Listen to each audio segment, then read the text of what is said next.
Hello everyone, आज हम पढ़ने जा रहे हैं डिफ्यूजनिज्म के बारे में। इससे प्रीवियस वीडियोस में हमने पढ़ा था क्लासिक एवोल्यूशन के बारे में और हमने ये भी जाना था कि हिस्टोरिकल पर्टिकुलरिज्म कहते किसे हैं। अगर हम डिफ्यूजनिज्म की बात करें तो diffusionism try to find out what is the origin of culture and how it is spread from one society to another.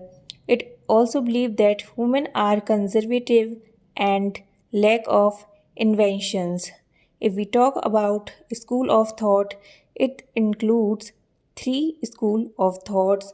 The first one is British, the second one is German, and the third one is American. If we talk about British school of thought, it includes J.E. Smith, W.J. Parry, and W.H.R. Rivers. If we talk about the German school of thought, it includes three thinkers F. Retzel, F. Graeber, and F.W. Schmidt. If we talk about the American one, it includes Franz Boas, C. Whistler, and A.L. Grover. If we talk about the basic assumptions of this school, जहाँ classical evolutionist बात करते हैं unilinear and sequential development की, वहीं diffusionism school of thought reject करता है इस concept को. They also reject the concept of psychic unity of mankind. Diffusionism school of thought का मानना था कि जितनी भी इम्पोर्टेंट इन्वेंशंस हैं वह एक पर्टिकुलर प्लेस पर हुई हैं और यहीं से ये डिफरेंट सोसाइटीज़ में स्प्रेड हुई हैं. अब बात करें इसकी मेजर क्रिटिसिज्म के बारे में. It studies cultural traits in isolation. Now we will discuss the first school of thought, that is British School of Diffusionism. J. Smith British school of thought से बिलोंग करते हैं. उनका मानना था कि Egypt is the only centre जहाँ से culture inventions हुई हैं और उसके बाद different part of the world में स्प्रेड हुई हैं.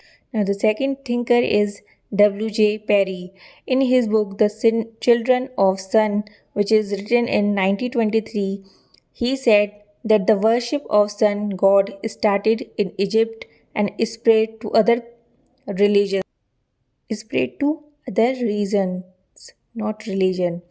This is also known as heliocentric view. Now the third thinker is W.H.R. Rivers. Rivers, in his book The History of Melanesian Society, he was also in the opinion that cultural similarities could be better explained by diffusion and migration of traits. Diffusionism school of thought का मानना था कि culture develop हुआ है एक centre से और migration के थ्रू ये डिफरेंट पार्ट्स ऑफ वर्ल्ड में स्प्रेड हुआ है. अगर हम बात करें मेथड्स के बारे में, they used field work and they also relied on historical data to find out how the culture diffusion take place. If we talk about the criticism, the first one, they try to study culture traits in isolation, and the second drawback of this theory is they ignored non-material aspect of culture.